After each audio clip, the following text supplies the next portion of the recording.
What's up, everybody? It is your girl B, and welcome back to my channel.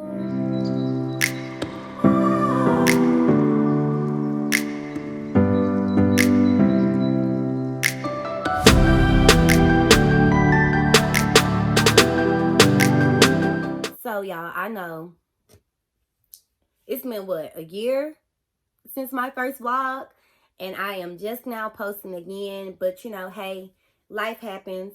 One thing you guys are going to learn about me as we continue on this journey together is that I do not do things that's not real. And mentally, after I posted my first video, I had just resigned from teaching, which was hard because those were my babies.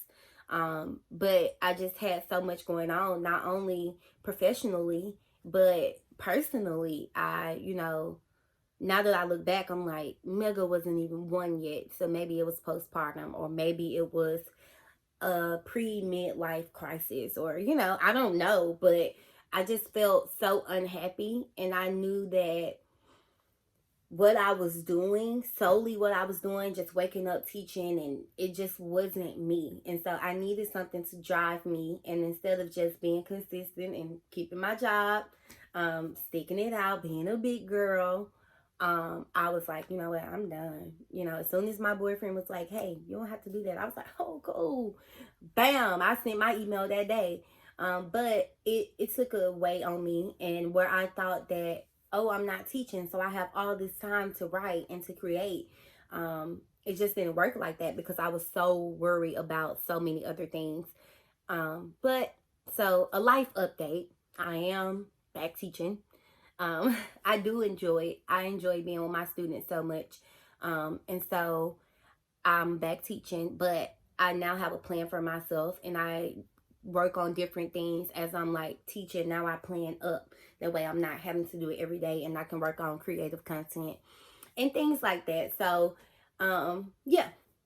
For this video, well, first of all, before I even jump into this video, if you do not know me, or if this is your first time here, welcome. My name is Bariana. This is a piece of B. The way I like to do things is I don't have like a great elevator speech for this type of platform. That's why I like to keep it a piece of B, because I really kind of get distracted, y'all. My brain be doing a million things, so I have to come on and kind of get straight to the point. So for today's video, I just wanted to do like a general Q&A. And so I had some of my followers on Facebook and Instagram to DM me some questions, and so now I'm just going to answer those for you guys, and hopefully you guys will know a little bit more about me by the end of the video. So let's jump into it. My first question is, what is your favorite color? Funny thing. Okay, so my favorite color is purple. Funny thing about favorite color is, as a kid, I never really had one. And I got so tired of hearing the question over and over and over again that I was like, you know what? It's purple. And I chose purple because it's my birthstone color. So I don't really know if it's my favorite color for real. I don't know how people choose their favorite color. Is it based on like what color you like to see, or what color looks good on you, or what? I don't know how people decide that, but I've been rocking with purple. If you ask what color I think looks best on me, I'm going to say black. Most of the interior design in my house is gray. So I don't know. I don't know, y'all. Is it black? Is it gray? Like, I'm gonna rock with purple. I'm gonna stick with purple. Next question. How did Zoe initially respond to being a big sister? Also, if this is your first time here, I have two kids, Zoe and Mega. Zoe is 5 and she's on the autism spectrum, and Mega is 2. So, just a little background if you don't know that. So how did Zoe respond initially? She was kind of, Zoe was attached when I was pregnant. Like, I have videos of her like laying on my stomach and just coming up to me, rubbing my stomach. So she was very aware. We read books. I'm about to be a big sister. So she knew of his arrival. She understood what was happening. But when he first got here, especially in the hospital, she was kind of like, okay. But by the time we brought him home, she was super excited. Zoe has always loved being a big sister, and she's an awesome big sister. She is very protective of her brother, and she just don't play about him. Next question. How do you deal with anxiety and being overwhelmed with the kids when you're with them alone? I take breaks. I will not sit here and say that I'm in my kids' face every moment their eyes are open. Like, mm-mm. And especially when I'm here by myself, having their dad who travels from time to time for work.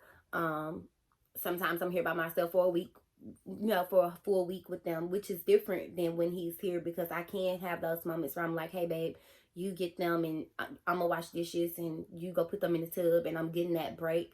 I still take my breaks, and I think once I'm overwhelmed, it's that point where I be like, okay, it's time to pull out them baby shark toys, and it's time to pull out the Play-Doh, and it's time to pull out whatever is gonna keep you occupied. That's when you go to that favorite toy, that favorite movie, that favorite show, so they can be entertained and you can get a moment to yourself. Even if it's for 30 minutes, I have to give myself that break once I feel overwhelmed, because I feel like once you're overwhelmed and you're trying to deal with your kids, you're not even technically being a good parent at that point, because your kids can feel that exhaustion. They can feel that stress. Like, as soon as they do something, you snapping at them, or even if you're not snapping, or you're just like not all the way present with them, and I feel like they can feel that. So you're not really doing them any justice by being with them when you're irritated. So give them something that they enjoy doing. Take 30 minutes to go read a book, watch your favorite show, 30 minutes to an hour, and then go back to them. And then you can be a little bit more intensive and you're not as irritated. And so that's pretty much what I do. Next question. How was your process with fully accepting Zoe's autism diagnosis and what was going on? I really like the word process. I do believe that it was a process for me. I didn't just get her diagnosis and I went home and I was like, oh, okay, it's cool. Like, I went through phases.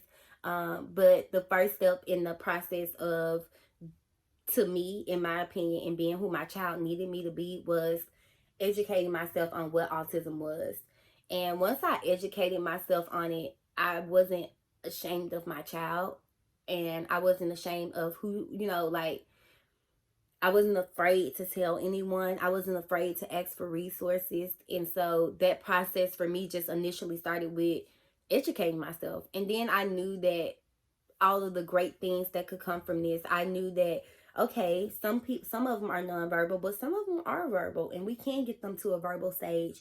And just being very optimistic, and still just being a parent and wanting what's best for my child, and knowing that I wasn't going to hide her because she had autism, and I wasn't going to treat her less than. After I accepted that, and I wasn't afraid to tell family and friends. I wasn't afraid to put it on social media, because I was confident that my child was still going to live a great life. And so, yeah, I think that any parent that is dealing with an autism diagnosis and they're not knowing how to process it, just research, find other parents, to talk to see how their journey is going, and hear some of their victories, and let them refocus your energy and help you look at the positive things. So yeah. Next question is, what's your biggest pet peeve?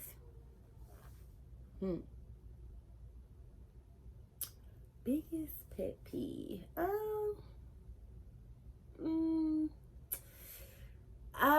My biggest pet peeve is when I see people talk about people with disabilities, and I don't care if that's deaf girls arguing on Facebook. I don't care if that's Zoe in the background screaming, y'all. Sorry. I don't care what it is. I just feel like talking about people with a disability and sharing it on Facebook and getting a laugh out of it is just not cool. I don't think it's funny either. So I would say that's my biggest pet peeve. What is your favorite thing about your job?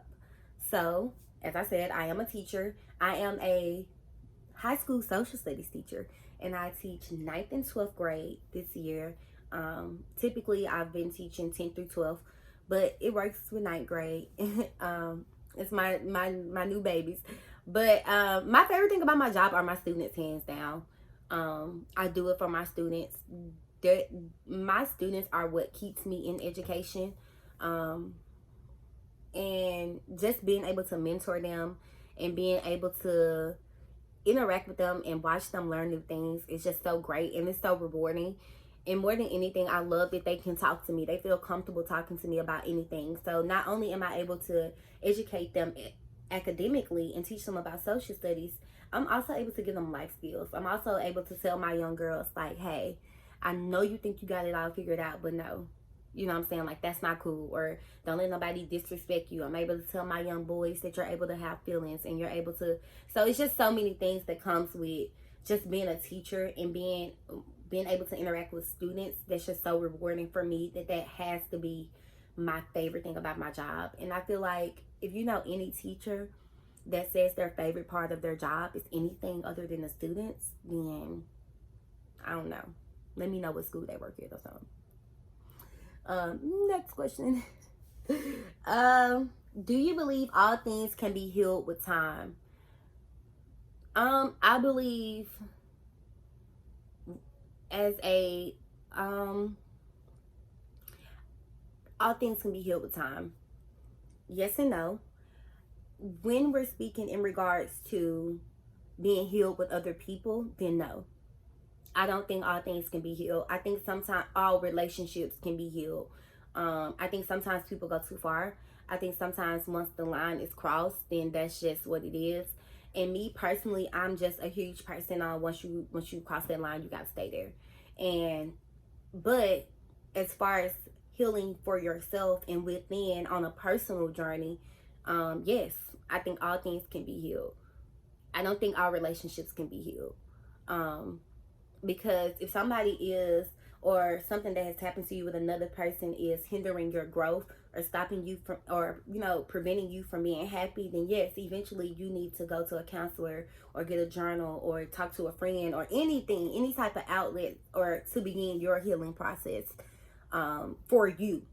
But as far as having to heal with somebody else, I don't believe in that. I just don't. Sorry.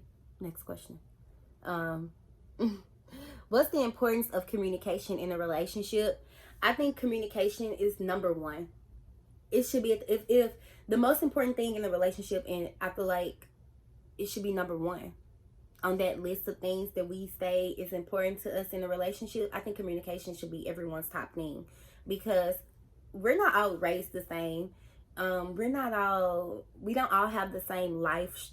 Like, even as your partner, they've been through things that you probably haven't been through that has shaped their way of thinking.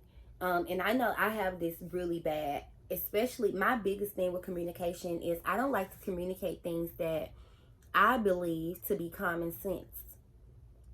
But it's like, is that common sense because of the way I was raised? Or is it common sense because it's common sense? And so that's the important thing about communicating. Hey, this is the way, or even if it's like, I was raised like this, so to me, it should be done like this. You have to communicate that. Or you guys are just going to keep bumping heads and no one can read your mind. So I definitely think communication is very vital in a relationship. And once you're with someone who you feel like is not willing to communicate, then it's best to just let that be. Because I don't think any relationship would last without proper communication and understanding. Next question. Do you believe marriage is essential to a long-lasting happiness with your partner? Again, that's a yes and no for me. I'm gonna say yes because essentially for me, I think marriage is what's going to put the, like, for me, I really want that family feel of me and my kids have the same last name, and like this whole ordeal, right? But I have to say no too, because I feel like even with marriage, a ring or a certificate or a title alone is not going to be the key to long lasting happiness. I think the key to long lasting happiness is two people deciding that they're going to be happy together and embracing one another and deciding to love each other for the rest of their lives. And so whether you need that title or not to feel it is kind of a personal thing, but just based off the question, like, long lasting happiness is not just going to be based on if you're married. Like, I think it's you still have to put in work. And that's just kind of how I feel about it. Again, I'm not married, so I can only say so much. That's only my opinion as of right now. And so yeah.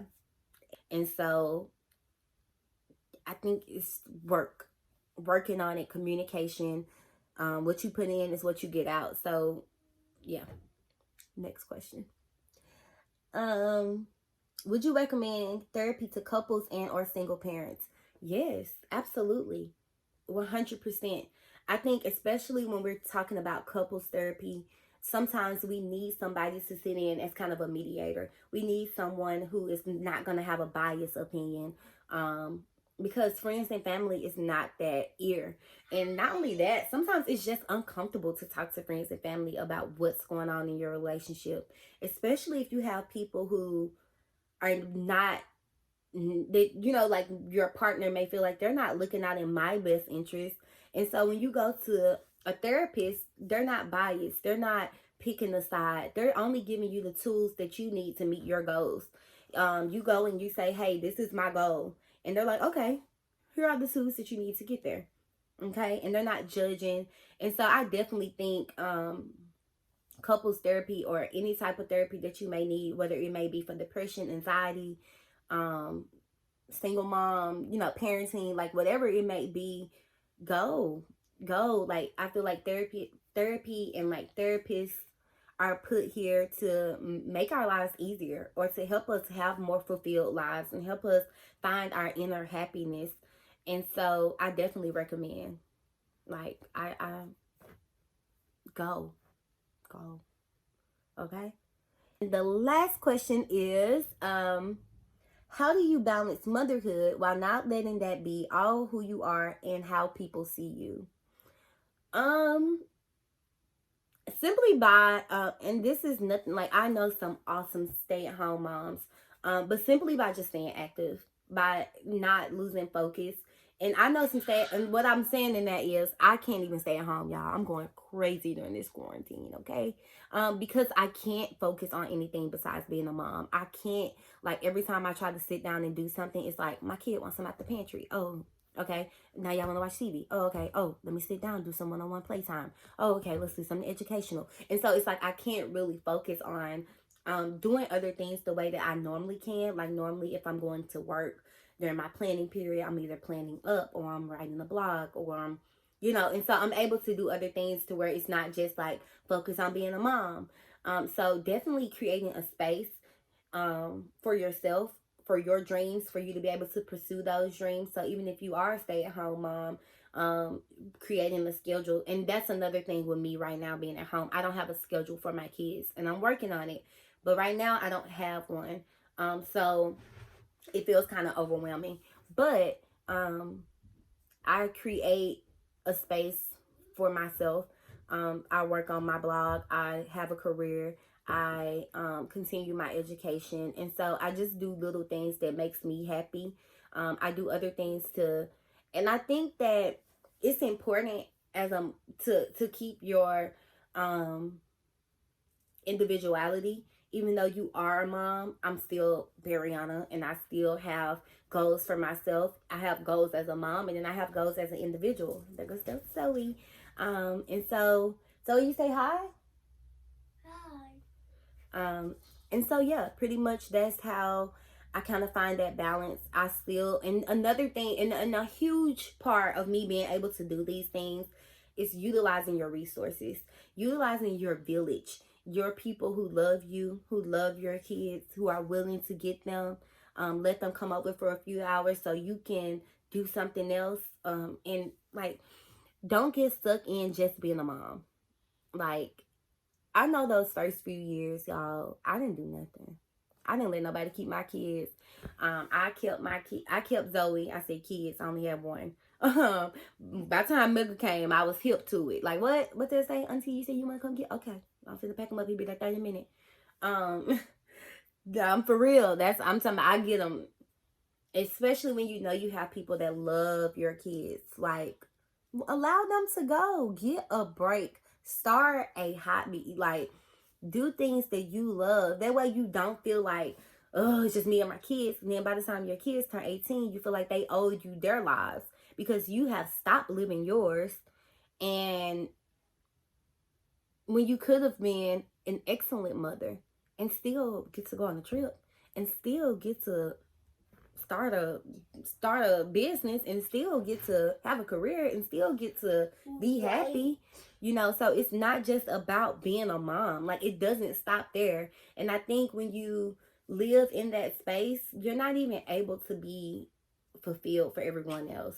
Like, when you're happy, your kids are happy, your partner is happy, your family is happy. But when you're stressed, when you're overworked, when you're overwhelmed, when you're exhausted, when you're doing it all and mad at everybody else, no one wins, not even you. And so you have to find ways to find you again. So find yourself again, please. You know, find ways to make yourself whole, be happy. Like for me, like I said, I have a career. I have my blog. I have my vlogging thing that I do. So I do a lot of other things and I incorporate being a mother into that. You know, like I do think my biggest title is being a mom. I think it's my most important. It's my most valued title. And it comes before anything else that I do. But it's not the only thing that I am, and it's not the only thing that I can do. And so, yeah, I just keep stay focused, stay on my grind, stay on my hustle. And that's how I keep my identity outside of just being a mom. So pretty much those were all the questions that I had for this vlog. I really appreciate all of you guys for just rocking with me, for all of you that motivated me, that was like, hey, get back on it. Thank you. And I am here to stay. I have everything's up from here. So, you know, if you have any other questions, maybe I can do another Q&A part 2. If there's something like I didn't answer or that you would like me to answer now, just drop some questions or shoot them to me in a DM. Make sure that you follow me on Instagram and Facebook at a piece of B. I believe Instagram is a piece of B _, but I'll have it linked down below in the about section. So if I'm not verbally saying it right, just check there. But I believe, I know on Facebook it's a piece of B, and then on Instagram, a piece of B _. Other than that, thank you guys so much for tuning in. I have so much more stuff in store for you guys, and I am out.